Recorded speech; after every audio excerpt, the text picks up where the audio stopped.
விஜய்க்கு வந்து சினிமாவிலையும் உதயநிதி ஸ்டாலின் ஒரு பெரிய செக் அடிச்சுட்டாரு. இந்த செக் வந்து விஜயால தாங்க முடியல. அதனாலதான் ரொம்ப ஒப்பராளப்பட்டு ஒரு திமுக எதிர்ப்பு பண்ணி காட்டுனா ஆடியன்ஸ் வந்துருவாங்கன்னு அவரு நினைக்கிறாரு. ஜனநாயக ரிலீஸ் வர அதை அவங்க பண்ணுவாங்க. இதுல இன்னும் என்னன்னா, ஜனநாயகம் படத்துல உதயநிதி ஸ்டாலின் ஒரு லாக் அடிச்சுட்டாரு. உதயநிதி ஸ்டாலின் பொறுத்த அளவுல இன்னொரு விஷயத்துல அவரு விஜய் கிட்ட பெருந்தன்மையா தான் நடந்தார். சில்லறத்தனமா நடக்கிறது விஜய் தான். மனிதாபிமற்ற செயல்ல நியூஸ் பரப்பிட்டு இருந்தவர் விஜய் தான். பீஸ்ட் படத்தையே பெரிய தியேட்டர்ல நிற்க வச்சு கொடுத்தவர் உதயநிதி ஸ்டாலின். ஒரு சீப்பான சில்லறத்தனமான வேலையை விஜய் ஈடுபட்டாரு. இது எல்லாமே உதயநிதி ஸ்டாலினுக்கு ரொம்ப சூடானவர். பலம் நிரூபிக்காத குரோட்லி கெப்பாசிட்டி உள்ள விஜய்க்கு அவர் பிஜேபி இன்க்ளூசிவ் அலையன்ஸ்ல பெயரக்கூடாதுங்கிறதுக்காக இந்த ஆஃபரை காங்கிரஸ் கொடுப்பாங்க. அதுக்கு ஸ்டாலின் ஒத்துக்குவார். அதனாலதான் ஸ்டாலின் இந்த இதெல்லாம் சின்ன பிள்ளைங்க யூரின் பாஸ் பண்ணிச்சுன்னா சின்ன பிள்ளை பப்பு பிஸ்கட் சாப்பிடுமான்னு அந்த யூரினை தொடச்சு போட்டுக்கிட்டு பெரியவங்க பண்ணுவாங்கல்ல, அதே மாதிரிதான் விஜய் பேசுறதையும் ஆதவர்ஜனா பேசுறதையும் ஸ்டாலின் பொருட்படுத்தல. எம்ஜிஆர் டிவி சினிமா 360 நேயர்கள் அனைவருக்கும் வணக்கம். நான் சுகன்யா அவங்களோட இணையிறது. இன்னைக்கு நம்மளுடைய சிறப்பு நேர்காணல்ல இணையறாரு ரவீந்திர துரைசாமி அவர்களை வெல்கம் பண்ணிடலாம். Welcome to the show sir. வணக்கம் சுகன்யா.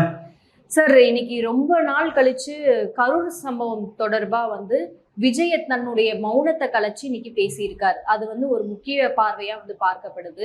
இவ்வளவு நாள் கழிச்சு அவளோட மௌனத்தை குறைச்சி இன்னைக்கு பேசக்கூடிய விஷயங்கள்லாம் வந்து ஏராளம்னு சொல்லலாம். ஸோ அந்த வகையில முதல் முறையா இந்த கரூர் விவகாரம் தொடர்பா அவர் சொல்லக்கூடிய கருத்துக்கள், அதாவது முன் வச்சிருக்கக்கூடிய கருத்துக்கள்லாம் வந்து ஏற்புடையதா சார்? கரூர் விவகாரம் ஒரு சப்ப மேட்டர். நான் ஏற்கனவே டே 1 சொல்லிட்டேன். கள்ளக்குறிச்சி சாராய சாவுக்கு விஜய் பார்க்கறதுல விக்கிரவாண்டியில எந்த இதுவும் இல்லை. ஸோ கரூர் விவகாரம் எலக்ட்ரல் பாலிடிக்ஸில் எந்த ஒரு பாதிப்பையும் ஏற்படுத்தாது. நான் பல உதாரணங்களை சொல்லிட்டேன். இந்திரா காந்தி அம்மையார் கைது செய்யப்பட்ட போது பத்மநாபபுரம் தொகுதியில் தீக்குளிச்சி டாக்டர் ஜோசப் தான் ஒரு பஸ்ஸை எரிச்சாரு. 8 பேர் இறந்து போனாங்க. அந்த தொகுதியில் காங்கிரஸ் தான் டென்னிஸ் ஜெயித்தார். இந்திரா காந்தி கைதுக்கு ப்ரொட்டஸ்ட் இடத்துல வெள்ளிக்கோடுங்கிற இடத்துல வெள்ளிக்கோட்டில் கொள்ளி வைத்த கைக்காவுங்கள் ஓட்டுனாங்க. மக்கள் வேற இஷ்யூவில் தான் ஓட்டு போட்டாங்க. இந்த மரணம் இது எதுவுமே எலக்ட்ரல் பாலிட்டிக்ஸை பாதிக்காது. விஜய் சினிமா நடிகர், அவரை பார்க்க வந்து ஒரு கட்சியின் தலைவர், அவரை பார்க்க வந்து 41 வருஷம் செத்தாங்கன்னா அது எந்த நடிகருக்கு வந்தான், இவருக்கு தானே வந்தான்னு அது அப்படி ஓடிட்டே இருக்கும். அது சினிமாக்காரங்க மற்றவரும் பொதுவாக அதை பார்ப்பாங்க, அதை பற்றிய விஷயங்களை அறிஞ்சுக்கிடுவாங்க. பட் ஓட்டிங் பேட்டர்ன் அதை வச்சு அமையாது. ஸோ ஓட்டிங் பேட்டர்னுக்கு அதுக்கு சம்பந்தம் இல்லைங்கிறதான் என்னோட ஆணித்தரமான கருத்து. டே 1 இதை நான் தான் சொல்கிறேன். அதில் விஜய்க்கும் நோக்கம் கிடையாது, ஸ்டாலினுக்கும் நோக்கம் கிடையாது. அது ஒரு விபத்து, அவ்வளவுதான். ஓகே சார், இப்போ கரூர் விவகாரம் தொடர்பா விஜய் பேசும் பொழுது நிறைய விஷயங்கள் வந்து முதல்வரை டைரக்டா விமர்சிக்கிறாரு. ஆதவர்ஜுனாவும் அதை பண்றாரு. இப்படி வந்து டைரக்டா முதல்வரை விமர்சிக்கிறதுக்கு அவருக்கு வந்து ஒரு கண்டிப்பா, ஏன்னா ஒரு 70 வருஷம் இருக்கக்கூடிய ஒரு கட்சி டிஎம்கே, நிறைய தேர்தல் களத்தை வந்து பார்த்துருக்கோம். இப்படி வந்து டைரக்டா விமர்சிக்கிறது வந்து எந்த அளவுக்கு கரெக்ட்? ஏன்னா ஒரு தனிநபர் ஆணையம் வந்து அமைச்சது வந்து தப்புன்றாரு. உடனே பிரஸ் மீட்டை அழைச்சு எல்லாரும் பேசினது தவறு அப்படிங்கிற மாதிரி சொல்றாரு. நான் நறுக்குன்னு மண்டையில கொட்டுவேன் அப்படின்னு சொல்லிட்டு பேசினாரு. இதெல்லாம் நீங்க பார்த்துருப்பீங்கன்னு நினைக்கிறேன். இதெல்லாம் எந்த அளவுக்கு வந்து ஒரு அரசியல் பக்குவமா பரவாயில்ல. இதை விட என் நண்பர் மாவீரன் ஜே குரு இன்னைக்கு வன்னியர்களின் ஒரு அடையாளமாக இருக்கக்கூடிய ஒரு முதல்வரை மிக கடுமையாக ஏசுவார். முதல்வர் அதை சீரியஸாக எடுக்க மாட்டார். அதே மாதிரி தான் ஸ்டாலின் இதை சீரியஸாக எடுக்க மாட்டார். ஸ்டாலின் இதை எப்படி பார்ப்பாருன்னா, விஜய் தனிச்சுன்னா நல்லது, நம்மளோட கடுமையாக நம்மளை எதிர்த்து நம்ம எதிர்ப்பு ஓட்ட விஜயும் பிரிச்சுட்டு போனால் நல்லது தான் நமக்கு மெட்டீரியலாக. அதே வேளையில் விஜயை நம்ம ஏதாவது டச் பண்ணி அவர் எடப்பாடி கூட போனார்னா நமக்கு ஒரு சின்ன நஷ்டத்தை கொடுக்கும். ஸோ விஜயை நம்ம டேக்ஃபுல்லாக டீல் பண்ணுவோம். காங்கிரஸ்காரங்க விஜய் நாங்கள் கூட்டணிக்கே கடைசியில் கொண்டு வந்துடுவோம், ஆதவர்ஜுனா வந்து வேட்டியா துண்டான்னு சொன்னால் பேரறிஞர் அண்ணா பெருந்தகை துண்டு பதவிங்கிற துண்டை தூக்கி போட்டுக்கிட்டு கொள்கைங்கிற வேட்டி தான் முக்கியம்னு சொன்னார். அதே மாதிரி கொள்கை எதிரியை தோற்கடிக்கிறதுக்கு காங்கிரஸ் ரூட்டில் விஜயும் திமுக ஸ்டாலினை முதல்வராக சொல்றதுக்கு வாய்ப்பு இருக்குது. அதனால தான் ஸ்டாலினை பொறுத்தளவில் விஜயை எதையும் அஃபெண்ட் பண்ணாமல் சீமான் குற்றம் சாட்டுறாரு. ஸ்டாலினை விஜயை அக்யூஸ்டா ஸ்டாலின் போடாதது தப்புங்கிறார். சிபிஐ விஜய் அக்யூஸ்டா போடாத தப்புங்கிறாரு. அந்த நடந்ததுக்கு ஒரு ஆக்சிடென்ட் கேஸ்ன்னா டிரைவருக்கு நோக்கம் இருக்காது, பட் டிரைவர் அக்யூஸ்டா போடுவாங்க. 304A culpable homicide not amounting murder மாதிரி நெக்லிஜென்ஸில் நடந்ததுங்கிற மாதிரி ஒரு இதில் வரும் சட்டப்படி. அப்போ அதில் விஜய் கூட நீங்கள் அக்யூஸ்டா போடலை. ஆல் பார்ட்டி மீட்டிங்க்கு பலம் நிரூபிக்கும் ரெஜிஸ்டர் பார்ட்டி இல்லாத, ரெகனைஸ் பார்ட்டி இல்லாத விஜயை கூப்பிடுறீங்க, நீங்கள் விஜய்கிட்ட சாப்பிட்டா போறீங்க, நியாயமா நடக்கலைங்கிற ஒரு குற்றச்சாட்டை சீமான் ஸ்டாலின் மேலே வைக்கிறாரு. அப்போ அந்த இடத்துக்குள்ள ஸ்டாலின் வந்து விஜய் எப்படி பார்க்குறாருன்னா, எடப்பாடி கூட விஜய் போயிடக்கூடாது, காங்கிரஸ் ரூட்ல நமக்கு வந்தாங்கன்னா காங்கிரஸ் சீட்டை குறைச்சாப்புலன்னா அவரையும் சேர்த்துக்கலான்னு தான் ஸ்டாலின் பார்க்குறாரு. ஸ்டாலின் விஜய் எதிரியா பார்க்கல, விஜய் ஸ்டாலின் எதிரியா பார்க்குறாரு, அவ்வளவுதான். ஓகே சார், இப்போ வந்து கூட்டணி தொடர்பா தாவேகா வந்து என்டிஏவோட கூட்டணி இல்ல அப்படிங்கிறது நம்மளுக்கு தெரிஞ்சிருச்சு. ஒருவேளை வந்து விஜய் தாவேகா வந்து தனியா தான் நிக்குது, தான் தான் முதலமைச்சர் வேட்பாளர் அப்படின்னா யார் சார் தாவேகாவோட கூட்டணிக்கு வருவா? தாவேகாவை ஒரு ஆப்ஷனா பயன்படுத்துவாங்க, பிரியாரிட்டியா எடுக்க மாட்டாங்க. இப்போ டிடிவி தினகரன் ஒரு 60 சீட்டு கொடுத்தா அலையன்ஸுக்கு போகலாம், அது அவருடைய முடிவை பொறுத்து இருக்குது.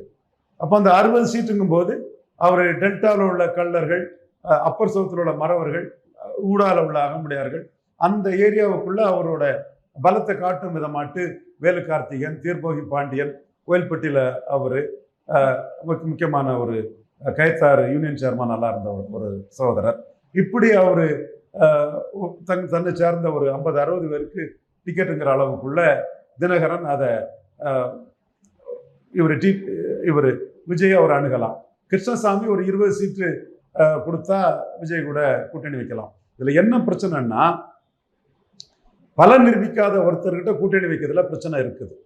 இந்த பிரச்சனை வைகோ ராமதாஸ் விவகாரத்திலே வந்தது 96ஆம் ஆண்டு.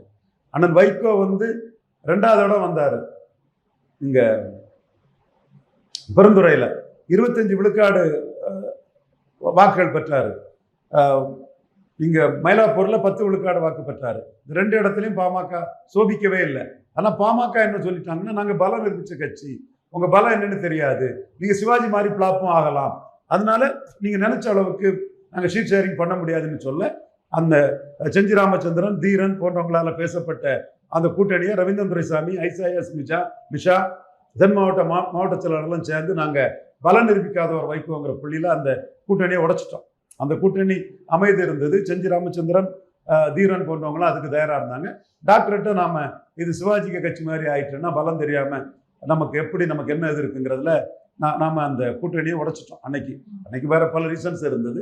பட் அந்த பலம் நிரூபிக்காத ஒரு கட்சியாக தான் அன்னைக்கு அண்ணன் வைகோ கூட செஞ்சி ராமச்சந்திரன், மதுராந்த ஆரம்பம், கண்ணப்பன், டிஏகே லக்ஷ்மணன், ரத்தன்ராஜி, கணேசமூர்த்தின்னு நிறைய மாவட்ட செயலாளர்கள், எல் கணேசன் போன்ற லட்சிய பாதை ஆசிரியர், இவங்க எல்லாமே நிறைய பேர் வந்தாங்க. பட் அந்த இடம் பலம் நிரூபிக்காதவருங்கிற இடத்துக்குள்ள பாமகவும் மதிமுகவும் வந்து பாமக தங்களை கிளைம் பண்றதுக்கும் மதிமுக கிளைம் பண்றதுக்கும் பிரிட்ஜ் பண்ண முடியல, இணைக்க முடியல. இப்ப விஜய் கூட ஆப்ஷனை ஓபன் பண்ணியிருக்கிறது டிடிவி. கரூர் சம்பவத்தில் திமுக ஆப்ஷனையும் ஓபன் பண்ணியிருக்கிறார். அதே மாதிரி டாக்டர் கிருஷ்ணசாமி கட்டமைப்பு இல்லாத கட்சிகள் தங்களை பெருசா நினைக்க கூடாதுன்னு சொல்லி விஜய் ஆப்ஷனையும் ஓபன் பண்ணியிருக்கிறாரு, அதிமுக ஆப்ஷனையும் ஓபன் பண்ணியிருக்கிறாரு. அப்போ இந்த 2 பேரும் விஜய் ஆப்ஷனை ஓபன் பண்ணியிருக்கிறாங்க. அவங்க பிரியாரிட்டி என்னங்கிறது சீட்ல தான் தெரியும். ஒண்ணு. அடுத்தபடியா இவர் அன்புமணி ராமதாஸ், அவர் ஸ்ட்ராங்கா நிற்கிறார். அவர் 10.5 வந்து 15 கேட்கிறாரு. தனிச்சு சிறை நிரப்பு போராட்டம் 10.5 15க்காக அவர் முன்னிறுத்துறாரு. வன்னியரை முன்னிறுத்தி தான் அது களத்துக்குள்ள போறோம்னு அவர் நினைக்கிறார். ஒருவேளையில அவர் கூட்டணி போறதுன்னு சொன்னா விஜய் ஆப்ஷனை ஓபன் பண்ணுவார். விஜய் ஆப்ஷனை ஓபன் பண்ணி இவர் எடப்பாடி கிட்ட 30 சீட்டு ஒரு ராஜ்யசபாணி வாங்குறதுக்கு வாய்ப்பு உண்டு. ஏன்னா எடப்பாடி கிட்ட 30 சீட்டு ஒரு ராஜ்யசபாணி வாங்கினா எடப்பாடிக்கு தர்மபுரியில செல்வாக்கு இருக்குது, ப்ரூவ்டு ஓட்டு இருக்குது, சேலத்துல 38 விழுக்காடு இருக்குது, சிதம்பரம் விழுப்புரத்துல 35 மேல இருக்குது, கள்ளக்குறிச்சி நாமக்கல்ல 40% வாக்குகள்கிட்ட இருக்குது. ஸோ வன்னியர் பெல்ட்ல தான் எடப்பாடிக்கும் செல்வாக்கு இருக்குது, அன்புமணிக்கும் அந்த பெல்ட்டுக்குள்ள செல்வாக்கு இருக்குன்னு சொல்லும் போது அந்த இடத்துக்குள்ள அவர் என்ன அரசியல் பண்ணுவாருன்னா, நான் எடப்பாடி கூட போயிட்டோம்னா திருமாவளவனும் ஸ்டாலின் நின்னாங்கன்னா போலரைசேஷன் வரும். விஜய் அங்க வட தமிழகத்துக்குள்ள ஒரு 90 தொகுதிக்குள்ள ஒண்ணுமே பண்ண முடியாதுன்னு சொல்லும் போது அவரும் விஜய் ஆப்ஷனை ஓபன் பண்ணி விஜய் என்ன சீட் ஆஃபர் கொடுக்கிறாரோ அதையும், எடப்பாடி என்ன ஆஃபர் கொடுக்கிறாரோ அதையும் பார்த்து அவருக்கு எது லாபம்னு கணக்கு போடுறாரோ அதை பிரியாரிட்டியா எடுத்து அவர் கூட்டணி போகலாம். சோ அன்புமணியும் விஜய ஒரு ஆப்ஷனா எடுக்கலாம், தினகரன் விஜய் ஒரு ஆப்ஷனா எடுக்கலாம், டாக்டர் கிருஷ்ணசாமி விஜய் ஆப்ஷனா எடுக்கலாம், 3 பேர் விஜய் ஆப்ஷனா எடுக்கலாம். காங்கிரஸ் விஜய திமுகவுக்குள்ள கொண்டு வர்றதுக்கு விஜய ஒரு சப்பார்டினேட்டா எடுக்கலாம், தனக்கு ஒரு சப்பார்டினேட்டா விஜய் எடுக்கலாம்.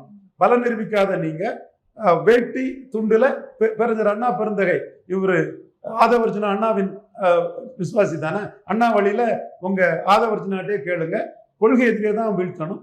அதனால கொள்கை எதிரியை வீழ்த்துறதுக்கு ஸ்டாலினை ஏத்துக்கிடுங்க. நாங்க பீகார்ல பிஏபி பார்ட்டிக்கு பாஜக 6 சீட்டு கொடுத்த கட்சிக்கு நாங்க 18 சீட்டு கொடுத்துருக்கோம். அதுல தேஜஸ்வி யாதவுக்காக நாங்களே 10 சீட்டை விட்டு கொடுத்துருக்கோம். நீங்க உள்ள வருவீங்கன்னா உங்களுக்காக சீட்டை விட்டு கொடுக்கறதுக்கு நாங்க தயாரா இருக்கிறோம், நீங்க இங்க வந்து வாருங்கன்னு காங்கிரஸ் கூப்பிடுவாங்களே தவிர விஜய சிஎம்மா சொல்லி காங்கிரஸ் போக மாட்டாங்க. ஸ்டாலின் கொடுக்கறது எம்பி போஸ்ட் எம்எல்ஏ போஸ்ட்னு சொல்லும்போது ஸ்டாலின் இருக்கக்கூடிய கட்சிகள் எல்லாமே இன்டாக்டா இருப்பாங்க. அதே மாதிரி எடப்பாடிட்டு இருக்கக்கூடிய பாஜகவும் இவர் வாசனும் அப்படியே அவங்க பலத்தை நம்பி தான் பேரம் பேசுவாங்க. ஸோ இந்த இடத்துக்குள்ள விஜய ஆப்ஷனா காட்டுறதுக்கு 3 கட்சிகள், தினகரன், கிருஷ்ணசாமி, டாக்டர் அன்புமணி ராமதாஸ் 3 பேரும் தான் இருக்குதான் நான் பார்க்குறேன். இவங்களும் ஸ்டாலின் வந்து விஜய்க்கு ஒரு அணி அமையக்கூடாதுன்னு ஸ்டாலின் நினைச்சு ஒரு நல்ல ஆப்ஷனை கொடுத்தா தினகரன் போயிடுவாப்புல, ஒரு நல்ல ஆப்ஷனை கிருஷ்ணசாமிக்கு வந்து எடப்பாடி கொடுத்தா அவங்களும் போயிடுவாங்க. ஸோ விஜயால மற்ற கட்சிகளுக்கு பார்கெனிங் போர் கூடியிருக்கு. காங்கிரஸ் அப்படி கூட்ட விரும்பல. காங்கிரஸ் அவுட்ரைட்டா 29 தான் பாக்குறாங்க. அப்போ ஸ்டாலினை ஸ்ட்ரென்தன் பண்ணதுக்கு தான் காங்கிரஸ் நிற்கிறாங்க. திமுக அணியில் உள்ள கட்சிகள் பெரிய பலம் இருந்த கட்சிகள் கிடையாது. ஸோ வெற்றி பெற்ற அணியில வெற்றி பெறது வரை அங்க தொடரணும்னு நினைக்கிறாங்க. இதுலதான் பலரும் தவறுதலா தங்கள் ஆசைக்கு பேசுறாங்க. நான் ஒவ்வொரு அரசியல் கட்சிகளும் தங்களுக்கு எது லாபம்னு பார்த்து நடப்பாங்கிறத வச்சுதான் சொல்றேன். விஜயும் தனிச்சு போட்டியிடறதை விட நல்ல ஆஃபர் வந்தா தனிச்சு போட்டியிடறத குப்பை குடலுக்கு போட்டுட்டு நல்ல ஆஃபருக்கு போயிடுவார். Okay okay. இப்போ ஒருவேளை வந்து தாவேகாவும் காங்கிரஸும் கூட்டணி சேர வாய்ப்பு இருக்கா சார்? காங்கிரஸ் தாவேகாவை உள்ஒதுக்கீடாட்டு ஸ்டாலின் முதல்வர்னு கொண்டு வரதுக்கு கூப்பிடுவாங்க. அதற்காக தங்கள் சீட்டையும் விட்டு கொடுக்க தயாரா இருப்பாங்க. இது தாவேகாவுக்கு மட்டுமல்ல, இது வந்து தினகரன், ஓபிஎஸ், தேமுதிக, டாக்டர் ராமதாஸ், தாவேகா உட்பட 5 கட்சிகள்ல எந்த கட்சி ஸ்டாலின் வந்தாலும் ஸ்டாலின் சீட்டை கொடுக்க வேண்டிய சூழலை வந்தோம்னா தாங்களும் எங்க சீட்டை குறைச்சிக்கிட்டு கொடுப்போம். இந்தியா கூட்டணியை பலப்படுத்தணும்னு பீகார்ல செய்ததைத்தான் காங்கிரஸ் செய்வாங்களே தவிர திமுகவை விட்டுக்கிட்டு காங்கிரஸ் போறதுக்கு வாய்ப்பு இல்லை. அதைத்தான் சோடங்கருங்கிற அந்த அப்சர்வர் வந்து கூட்டணி உறுதி, நாட்டு நலனுக்காக அதுன்னு சொல்லிக்கிட்டு அதிக சீட்டு வாங்குறத பற்றி காங்கிரஸ் தலைமை முடிவு பண்ணுன்னு சொன்னார். அதிக சீட்டு வாங்குறத பற்றி மட்டும் இல்ல, சீட்டை குறைச்சி கொடுக்கறதுக்கும் காங்கிரஸ் தயாரா இருக்கிறாங்க. இந்தி கூட்டணியை பலப்படுத்துறதுக்கு ஓபிஎஸ், டிடிவி, இவர் பிரேமலதா விஜயகாந்த், டாக்டர் ராமதாஸ் சீனியர், இவர் அப்கோர்ஸ் விஜய் தான் முடிவு பண்ணும். விஜயோட தாவேகா வந்தா காங்கிரஸ் அதை செய்ய தயாரா இருக்கிறாங்க. ஸோ காங்கிரஸ் வந்து விஜய சிஎம்மா சொல்லி ரிஸ்க் எடுக்க மாட்டாங்க. அன்டெஸ்டட் நாட் ப்ரூவ்டு விஜயை சொல்லி ரிஸ்க் எடுக்க மாட்டாங்க. ஸோ விஜய் பிஜேபி கூட பேரக்கூடாதுங்கிறதுக்காக இண்டி கூட்டணியில் விஜய் வர்றதுக்கு இழுத்து பிடிக்கிறதுக்கு ஒரு ஆஃபரை கொடுப்பாங்க. அது ஒரு சின்ன ஆஃபரா இருக்கும். பாண்டிச்சேரியில் ஒரு 5 தொகுதி, தமிழ்நாட்டில் ஒரு 6-7 தொகுதிங்கிற அளவுக்குள்ளதான் அந்த ஆஃபர் இருக்கும். பலம் நிரூபிக்காத க்ரோட்லிங் கெப்பாசிட்டி உள்ள விஜய்க்கு அவர் பிஜேபி இன்க்ளூசிவ் அலையன்ஸ்ல பெயரக்கூடாதுங்கிறதுக்காக இந்த ஆஃபரை காங்கிரஸ் கொடுப்பாங்க. அதுக்கு ஸ்டாலின் ஒத்துக்குவார். அதனாலதான் ஸ்டாலின் இதெல்லாம் சின்ன பிள்ளைங்க யூரின் பாஸ் பண்ணிச்சுன்னா சின்ன பிள்ளை பப்பு பிஸ்கட் சாப்பிடுமான்னு அந்த யூரினை தொடச்சி போட்டுக்கிட்டு பெரியவங்க பண்ணுவாங்கல்ல, அதே மாதிரிதான் விஜய் பேசுறதையும் ஆதவர்ஜனா பேசுறதையும் ஸ்டாலின் பொருட்படுத்தல. பிரியங்கா காந்திய மோடி ட்ரீட் பண்ண மாதிரி நீங்க எங்களுக்கு எதிரி இல்லை, எங்களுக்கு எதிரி எடப்பாடி பழனிசாமி தான், பாஜக கூட இருக்கக்கூடிய அவர் தானே அந்த முடிவு எடுத்துட்டு திமுக போறாங்களே தவிர விஜய பொருட்டாட்டே ஒரு இதாட்டு எடுக்கல. விஜய் பாஜக இன்க்ளூசிவ் அலையன்ஸ்ல பேரக்கூடாதுங்கிறதுக்காக காங்கிரஸ் ரூட்ல விஜய்க்கு சீட்டு கொடுக்கறதுக்கு ஸ்டாலின் தயாராவாரு. இதெல்லாம் பெருசா எடுத்துக்கிட மாட்டாங்க. இது என்ன பேச்சு பேசினாரு டாக்டர் ராமதாஸ், ஜெயலலிதா அம்மையார் என்னாச்சு, குரு கலைஞரை பற்றி பேசாத பேச்சா கூட்டணி வைக்கலையா? இதெல்லாம் கூட்டணி வைக்கிறதுக்கு இதெல்லாம் ஒன்றும் இடைஞ்சலா இருக்காது.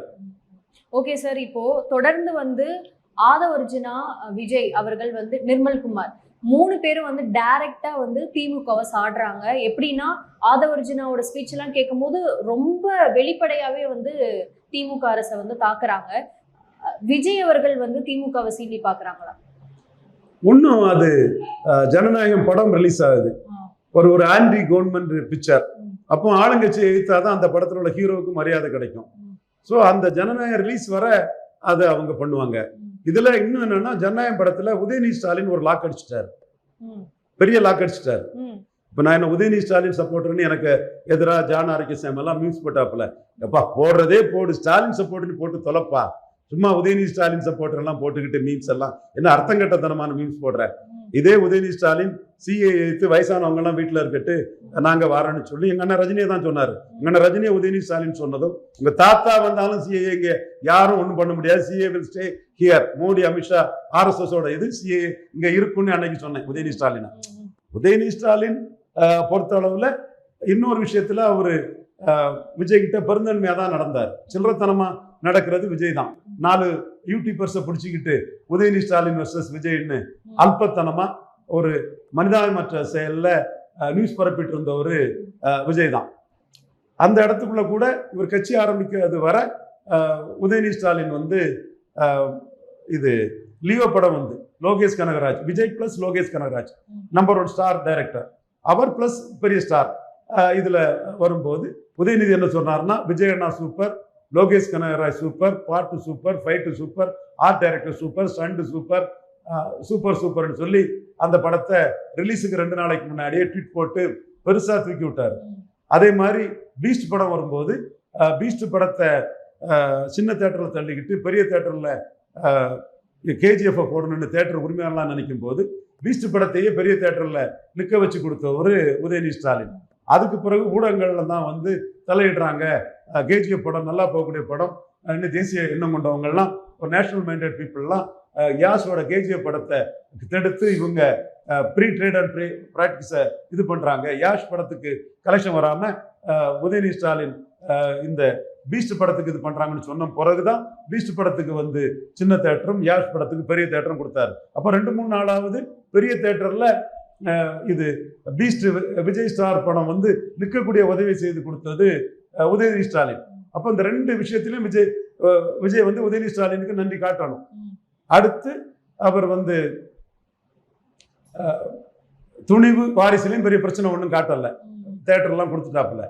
அடுத்து கிரேட்டஸ்ட் ஆஃப் ஆல் டைம் இது வந்து மாநாட்டுக்கு முன்னையே படத்தை ரிலீஸ் பண்ணிட்டாப்புல.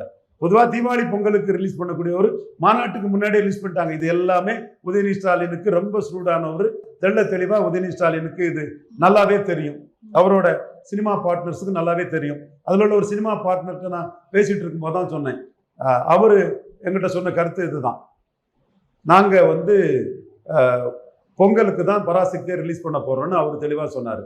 இப்போ ஹாலிடே தான் எங்களுக்கு கலெக்ஷன், உங்களுக்கே தெரியும் சார் சினிமாவை பற்றி தெளிவாக பேசுறீங்க, ஹாலிடே கலெக்ஷனுக்காக தான் எங்களுக்கு முக்கியம்னு சொன்னார்.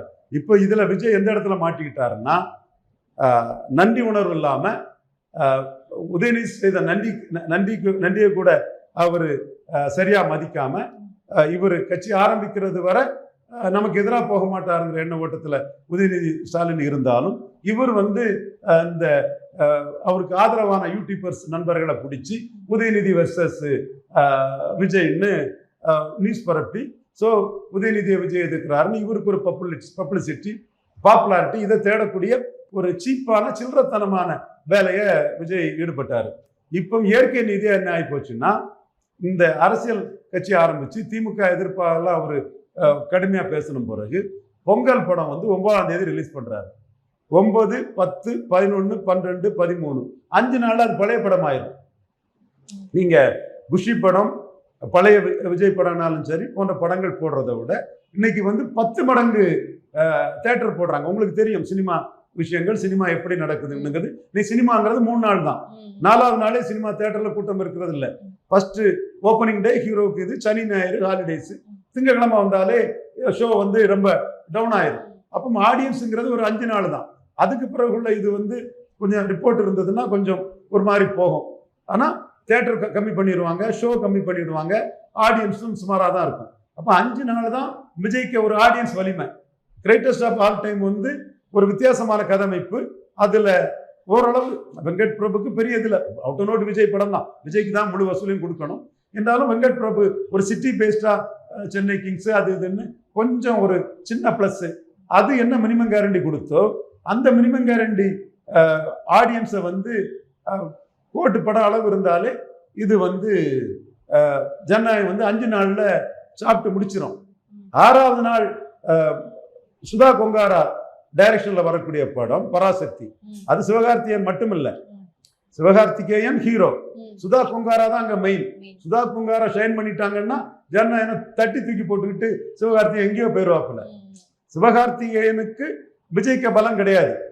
விஜய்க்கு பலத்துல ஒரு 60% சிவகார்த்திகேயனுக்கு இருக்கும். சிவகார்த்திகேயனுக்கும் அடுத்த கட்ட இளைஞர்கள் சிவகார்த்திகேயனுக்கு வராங்க. ஒரு அரசியல், ஜாதி, மதம், மொழி எதுவும் இல்லாம சிவகார்த்திகேயனுக்கு பெரிய ஆதரவுல இருக்கு. நான் நாட்டுக்காக தியாகம் செய்த ஒருத்தருக்கு மகன்னு நான் சிவகார்த்திகேயனுக்கு ஆதரவான விஷயங்களை பேசக்கூடிய வழக்கம் எனக்கு உண்டு. அது மட்டுமில்ல, கோட் படத்தை நான் விரும்பி பார்க்க போனதே சிவகார்த்திகேயன்கிட்ட துப்பாக்கி விஜய் கொடுப்பாரு. ஒரு நாட்டுக்கு தியாகம் பண்ண ஒருத்தனுக்கு மகனுக்கு கொடுக்குறாங்கன்னா நம்ம மனசார அதை போய் பார்த்துட்டு வரோன்னு அந்த படத்துக்கு. இதுல அம்பா காம்ப்ளெக்ஸ், இது ஷனாய் நகர், அந்த அங்கே போய் படம் பார்க்க போயிருந்தேன். பட் சிவகார்த்திகேயனுக்கு எல்லா தரப்பு ஆடியன்ஸும் அவங்களுக்கு இருக்கிறாங்க. படம் ஹிட் ஆயிட்டுன்னா ஃபேமிலி ஆடியன்ஸ் எல்லாம் வந்து சிவகார்த்திகேயனுக்காக வந்து குவிஞ்சிருவாங்க. ப்ளஸ் படத்தில் இவர் ராஜராஜ சோழன், ராஜராஜ சோழன், குஞ்சர மல்லன், ராஜராஜ சோழன் அவரா நடிச்சார் இருக்காரு இல்லையா, பொன்னியின் செல்வன். அவர் நம்ம ஜெயம் ரவி, மணிரத்னம் படத்துல ஜெயரவிக்கு அதுக்கு ஒரு பேர் இருக்கு. ஜெயரவி கேரக்டர் ராயராஜன் கேரக்டர்ல, பொன்னியின் செல்வன் கேரக்டர்ல ஜெயரவி நின்னது மாதிரி இதுலயும் ஒரு கேரக்டர் நின்றுட்டாருன்னா பராசக்தி ரொம்ப தூக்கிறோம். அதர்வா கேரக்டர் விழாம இருந்ததுன்னா படம் ஒரு பெரிய ஹிட் ஆயிரும். அப்போ பராசக்தி படம் சுதா கொங்காராவால ஒரு பெரிய ஹிட்டாக ஒரு வாய்ப்பு இருக்குது. அதுவும் பொங்கல் இதுல ஹாலிடேஸ் கலெக்ஷன் அள்ளிரும். இதுல இவரு ஹெச் வினோத் அவரு விஜய் படமா தான் பண்ண முடியும். விஜய் படமா தான் அது வரும். அது சிவகார்த்தியின் ஹீரோவா நடிக்கக்கூடிய சுதா கொங்காரா படமாட்டு வரும். சூரரை போற்றி என்னெல்லாம் பெரிய ஷைன் பண்ண ஒரு லேடி, ஒரு விமன் டைரக்டர். சவுத் இந்தியா ஃபுல்லா உங்களுக்கு ஒரு இது இருக்கு. இறுதி சுற்று அந்த அம்மையார் தானே. ஸோ அவங்க ஒரு புல் உள்ள ஒரு டைரக்டர். அவங்க படத்தை வித்தியாசமான சினிமாவை பார்க்கக்கூடியவங்க, ஃபேமிலி ஆடியன்ஸ் இவங்க எல்லாம் பார்ப்பாங்க. அது தென்னிந்தியாவிலையும் நார்த்லையும் வந்து அந்த படம் ஷைன் பண்ணிட்டேன்னா அது பெரிய பேரை எடுத்துரும். அப்போ அந்த படம் எப்போ வருது? உங்க படம் பழைய படமாகி ஆடியன்ஸ் எல்லாம் பார்த்து முடிச்ச பிறகு உங்க படம் வருது. அப்ப இந்த இடத்துக்குள்ள சினிமா மூலையில அவங்களுக்கு லாபம் வரக்கூடிய அளவுக்கு ரெட் ஜெயண்ட் வந்து விஜயை லாக் பண்ணிட்டாங்க. ஸோ இப்படி லாக் பண்ணிட்டாங்கிறதும் விஜய்க்கு வந்து பெரிய ஒரு வருத்தமா இருக்குது. ஆனா நீங்க என்னென்றி செய்தாருக்கும் உய்வுண்டா உய்வில்லை செய்நன்றி கொண்ட மகருக்குன்னு உங்களுக்கு உதயநிதி ஸ்டாலின் படம் ரிலீஸுக்கு முன்னாடி சோலோ ரிலீஸ் ஆட்டு லியோ வந்து லியோவை என்ன மாதிரி தூக்குனாரு. அவரு கேஜிஎஃப் காலி பண்ணி அது தப்பு. கேஜிஎஃப் பண்ணது உதயநிதிக்கு தவறு. விட்டுருக்கணும். கேஜிஎஃப் பெரிய தேட்டர் கொடுத்துருக்கணும். 4 நாள் உங்களுக்கு பெரிய தேட்டர்ல பீஸ்ட் படத்தை உங்க படத்தை நிற்க வச்சாரு. இப்படியெல்லாம் உதவி பண்ணவர் இப்போ வந்து சரியான இடத்துக்குள்ள நீங்க மாட்டிக்கிட்டாரு. அவருக்கு சினிமா நாலேஜ் பெருசு.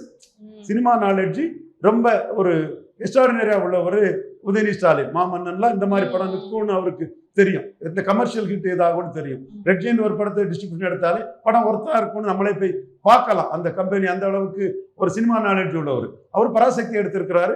ஹாலிடேல பராசக்தியை போடுறாரு. இப்ப விஜய்க்கு வந்து சினிமாவிலையும் உதயநிதி ஸ்டாலின் ஒரு பெரிய செக் அடிச்சுட்டாரு.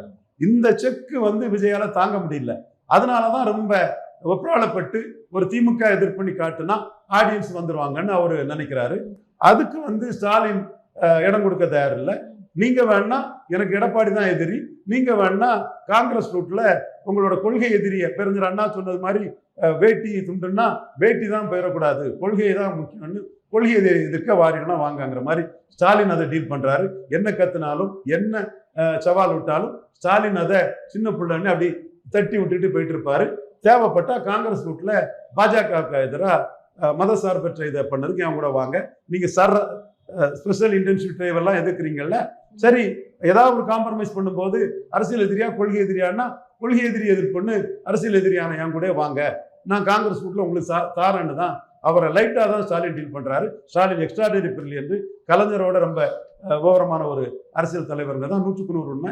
விஜய் விஷயத்திலும் ஸ்டாலின் அந்த மாதிரி ரொம்ப பக்காவா பண்றாங்க. நீங்க இன்னும் போக போக உங்களுக்கு டென்ஷன் கூடும். ஸ்டாலின் அமைதியா இருந்து உங்களை டீல் பண்ண ஆதவர்ஜுனாவுக்கும் விஜய்க்கு டென்ஷன் கூடும். கடைசியா ஒரு என்ன சொல்லுவாரு, நீ யாருப்பா எனக்கு எடப்பாடி எதிரி, நீ வேணா கொள்கை எதிரியை வீழ்த்ததுக்கு நீ ஒரு சீட்டு வாங்கிக்க, விஜய் சீட்டு வாங்கிக்க, காங்கிரஸ் ரோட்ல வாங்கிட்டு போங்க பாரு. ஓகே சார், தொடர்ந்து வந்து தாவேகாவுடைய போக்கு எப்படியாக இருக்க போகுது அப்படின்னு தொடர்ந்து பார்ப்போம் சார். இன்னைக்கு நேரலையில இணைஞ்சிருக்கு. நன்றி சார். நன்றி சுவன்யா.